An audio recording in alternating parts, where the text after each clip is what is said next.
Bilis.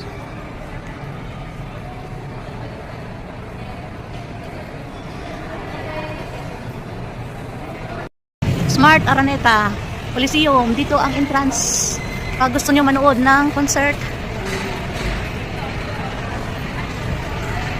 Kaso walang show ngayon, kaya sarado.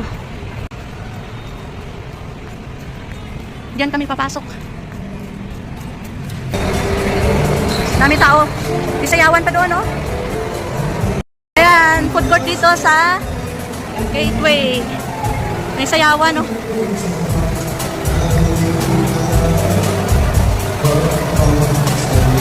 Dami kumakain. Dito tayo ngayon sa Gateway 2 Cubao. Ayan, nasaya doon, no?